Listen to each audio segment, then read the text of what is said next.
ሰው ለሰው ሰው ለሰው ቢፋቀር በለው። እንኳን ለጌታችን ለመድኃኒታችን ለኢየሱስ ክርስቶስ የስቅለት በዓል በሰላም አደረሳችሁ። ጌታ መድኃኔዓለም የሰው ልጅ ሊያድን ከመንበሩ ወርዶ በገባው ቃል ኪዳን በመስቀል ተሰቅሎ ሊታረቀው ወዶ ከጧቱ 3 ሰዓት በደል ባያገኝም ጲላጦስም ፈርዶ ገርፎ ያስገረፈው ወደ ጎለጎታ ወደ ቀራንዮ እየተንገላታ የራስ ቅል ተብሎ በሚጠራው ስፍራ አዳም አባታችን ባረፈበት ቦታ መስቀል ተሸክሞ ወጣ ከተራራው ማይከለ ምድር ከሚገኝ ከፍታ።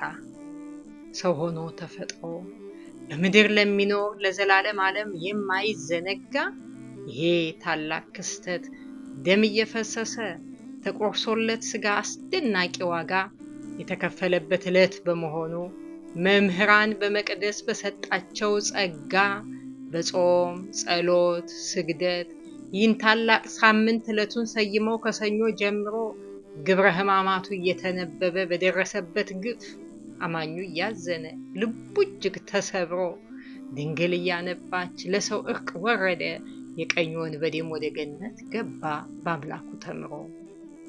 ይህን ድንቅ ምስጢር እየዘረዘረ ቦሌ መድኃኔዓለም እኛን እያሰማ ወንጌል አስተምሮ ባስተማረው ኖሮ በእረፍቱም መስክሮ በጻድቃን ከተማ ሊኖር የሸኘነው ዘላለም ወንድሙ በስቅለት ትምህርቱ ይዘን የእርሱን አርማ መጓዝ እንድንችል በመከረን ምክሮ የጻድቃን ሞት ልሙት የኔንም ፍጻሜ እንደርሱ አድርግልን ብለን እንድንመኝ ከአድማጮቻችን ጋር እኔም ሆንኩ ወንድሜ አድርጎናልና ዳግም በመዘከር በረከት ለማግኘት ቀጣዩም ትረካ ተዘጋጅቷልና ልዑል አምላካችን ወልደ ሰማዕትን ገነት ያስገባና እንደተመከርነው እኛንም ያንቃና በቀጣይ ስራችን በቸር ያገናኘን። ሰብስክራይብ፣ ኮሜንት፣ ላይክ እና ሼር ማድረግ እንዳትረሱብን። የእናንተ መሳተፍ እጅግ ስለሚጠቅም ለሚዲያው ማደግ እኛው ለኛው ሚዲያ ሰው ለሰው ሰው ለሰው ቢፋቀር በለው። አንድ ሰው ለወንጌል ሲኖር ሞቱም ወንጌል ይሆናል። ሞት ለብዙዎች ሕይወት መጽሐፍ መዝጊያ የመንገዳቸው ድንገተኛ ፍጻሜ ነው። ለአንዳንዶች ግን ሞት ራሱ ድምፅ አውጥቶ የሚናገር ታላቅ ስብከት ነው። ፀሐይ ሳትጠልቅ የቀትሩ ወጋገን በጉልበቱ እያለ ገና በአፍላነቱ ጉዞውን የጨረሰ አንድ ሰው አለ። እርሱም መምህር ዘላለም ወንድሙ ነበር። በሀገራችን በኢትዮጵያ በርካታ ሰዎች ሞተው የክብር ሽኝት ተደርጎላቸዋል።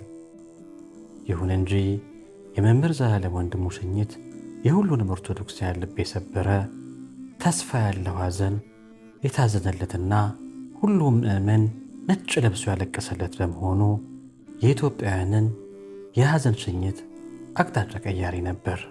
ኦርቶዶክሳውያን የቋንቋ ልዩነት ሳይገድባቸው በአንድ የሐዘን ድባብ ውስጥ የወደቁባቸው በርካታ የታሪክ አጋጣሚዎች አሉ። ከእነዚህ መካከል የብፁዓን አባቶች ሕልፈት፣ የሊቢያ ሰማዕታትና በቅርብ ጊዜ እያደገ የመጣው በክርስቲያኖችና በአድባራት ላይ የሚደርሱ አደጋዎች በዋናነት የሚጠቀሱ ናቸው። እነዚህም ክስተቶች የሕዝቡን የቆየ አብሮነትና የጋራ ማንነት የሚያንጸባርቁ ናቸው። ከእነዚህም ውስጥ የመምህር ዘላለም ወንድሙ ሕልፈት አንዱ ማሳያ ነው። እስጢፋኖስ በሞተ ጊዜ ሕዝቡ ታላቅ ልቅሶ አለቀሱለት እንደተባለ ኢትዮጵያ ውስጥ እስጢፋኖስ መምህር ዘላለም ወንድሙ በሞተ ጊዜ ሕዝቡ በኅብረት በመሆን ነጭ ለብሶ አለቀሰለት። ይህ የኦርቶዶክሳውያን ታላቅ ለቅሶ በተለያየ ምክንያት ተራርቀዋል፣ ተበታትነዋል የሚባሉትን ኦርቶዶክሳውያን ወደ ጥንቱ ቤተ ክርስቲያናዊ ኅብረት የሚመልስ ነው። በሐዋርያት ሥራ ምዕራፍ 8 ላይ ተመዝግቦ እንደምናገኘው ክርስቲያኖች በአንድ ሰው ሕመም የሚታመሙ በአንድ ሰው ሞት የሚሰባሰቡ በመሆናቸው የወንጌል መምህራቸው እስጢፋኖስ በሞተ ጊዜ ሕዝቡ ታላቅ ለቅሶ አለቀሱለት እንደተባለ ኢትዮጵያዊ እስጢፋኖስ መምህር ዘላለም ወንድሙ በሞተ ጊዜ የሁሉንም ኦርቶዶክሳውያን በር አንኳኩቷል። ይኸውም በአሜሪካ፣ በካናዳ፣ በአውስትራሊያ፣ በአውሮፓ፣ በመላው ዓለም ሁሉ ቤቱ በሐዘን ድባብ ያልተመታ ኦርቶዶክሳዊ አልነበረም። ከብፁዓን አባቶች እስከ ምዕመናን ቋንቋ ሳይገድባቸው ነጭ ለብሰው በዝማሬ እያለቀሱ መሸኘታቸው በእርግጥም በአንድ ሰው ሕመም የሚታመሙ በአንድ ሰው ሞት የሚሰበሰቡ ኦርቶዶክሳውያን ዛሬ መኖራቸውን ያረጋግጣል። አንድ ሰው ለወንጌል ሲኖር ሞቱም ወንጌል ይሆናል። ሞት ለብዙዎች ሕይወት መጽሐፍ መዝጊያ የመንገዳቸው ድንገተኛ ፍጻሜ ነው። ለአንዳንዶች ግን ሞት ራሱ ድምፅ አውጥቶ የሚናገር ታላቅ ስብከት ነው። ፀሐይ ሳትጠልቅ የቀትሩ ወጋገን በጉልበቱ እያለ ገና በአፍላነቱ ጉዞውን የጨረሰ አንድ ሰው አለ። እርሱም መምህር ዘላለም ወንድሙ ነበር። እርሱ በሥጋ ወራሽ የሚሆን ልጅ አልነበረውም። በምድር ላይ ስሙን የሚያስጠራ ፎቅ አልገነባም።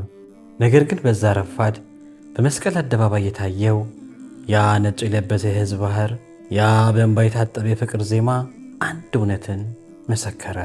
አንድ ሰው ለወንጌል ሲኖር ሞቱም ወንጌል ይሆናል የሚለውን ጥልቅ ምስጢር ዛሬ የምንተርከው ስለ አንድ ሰው መቃብር አይደለም፣ በመቃብር ውስጥ ስለበቀለ ሕይወት እንጂ። በጥንት ዘመን የሐዋርያት ሥራ እንደሚነግረን ክርስቲያኖች በመከራና በስደት እሳት ውስጥ አልፈው ተበተኑ። ነገር ግን ያ መበተን እንደ አመድ መክሸፍ ሳይሆን እንደ ዘር መዘራት ነበር። የተበተኑትም ቃሉን እየሰበኩ ዞሩ ይላል መጽሐፍ። ዛሬ በኢትዮጵያ ምድር ክርስቲያኖች እንደ ቅጠል እየረገፉ ነው። ከቤት ንብረታቸው የተፈናቀሉ ነው። ነገር ግን ከሥጋ ሞት በላይ የሚያስፈራው ትልቁ መከራ ሌላ ነው። እርሱም ከውስጣችን የበቀለው የዘርና የቋንቋ እሾህ። ኦርቶዶክሳውያን በአንድ ማዕድ እየተመገብን በአንድ ጽዋ የሕይወትን ውሃ እየጠጣን ነገር ግን በቋንቋ አጥር ታጥረን የእርስ በርስ ምናናቅ ገደል ውስጥ ወድቀናል። መምህር ዘላለም ግን ይህን አጥር ጥሶ የኖረ ሐዋርያ ነበር። የቋንቋና የዘር ልዩነት ሳይገታው ወንጌልን ለሁሉም የሚያደርስ ብርቱ የምሥራች ነጋሪ ነበር። ውድ ኦርቶዶክሳውያን ቆም ብለን እናስተውል። ለመምህር ዘላለም ወንድሙ ሽኝት ያን ያህል ሕዝብ በአንድ ልብ ነጭ ለብሶ እንደቆመው ሁሉ ለምን ዛሬ በቤተ ክርስቲያን ደጅ ላይ በቆመው ፈተና ፊት ተባብረን አንቆምም? በጎቹ የእረኛውን ድምፅ ሰምተው ይከተላሉ ተብሎ ተጽፏል። እኛ ግን ዛሬ ማንን እየሰማን ነው? የዘላለሙን ወንጌል ወይስ ጊዜያውን ፖለቲካ፣ ሰማያዊውን ፍቅር ወይስ ምድራዊውን ክፍፍል? መምህር ዘላለም የቋንቋ አጥር አልነበረውም። የዘር ድንበር አላገደውም። እርሱ ወንጌልን በሰው ልብ አፈር ላይ የሚዘራ ታታሪ ገበሬ ነበር። ዛሬ የቅድስት ቤተ ክርስቲያን ከእኛ የምትፈልገው የዘር ቆጠራን ሳይሆን በመከራ እሳት ውስጥ የሚነጥር የአገልግሎትን ኅብረት ነው። ለጥንቱ ክርስቲያኖች መበተናችን ለስብከት፣ መሰደዳችን ለምስክርነት እንዲሆን የወንድማችንን የፍቅር አሻራ እንከተል። አጥሩን እንስበረው፣ ግንቡን እንናደው። ምክንያቱም እኛን አንድ ያደረገን የክርስቶስ ደም ከቋንቋ ከዘርም በላይ ነው። ቅዱስ መጽሐፍ ስለ ሰው ልጅ ዕድሜ ሲናገር እንዲህ ይላል፣ የሰው ዕድሜው የተወሰነ ነው፣ የወሩም ቁጥር ባንተ ዘንድ ነው። ማንም ሊተላለፍ የማይችለውን ዳርቻ አበጀለት። አዎ ማናችንም ከዚህ መለኮታዊ ዳርቻ አንሻገርም። መምህር ዘላለም ወንድሙ የደረሰው ያን ዳርቻ ነበር። ነገር ግን ልዩነቱ እዚህ ላይ ነው። አንዳንዶች ዳርቻው ላይ ሲደርሱ እንደ ጉም ይበተናሉ። እንደ መምህር ዘላለም ያሉት ግን ዳርቻውን ተሻግረው በብዙዎች ሕሊና ውስጥ እንደ ከዋክብት ዳግም ማብራት ይጀምራሉ። እናስተውል። አንድ ሰው ለወንጌል ሲኖር ሞቱም ወንጌል ይሆናል። እኛ ስለምን እየኖርን ይሆን? የምንተውስ አሻራ ምን ይሆን? ሐሳባችሁን በኮሜንት አጋሩን። ሰላም፣ እግዚአብሔር ከሁላችን ጋር ይሁን። ሰው ለሰው ሰው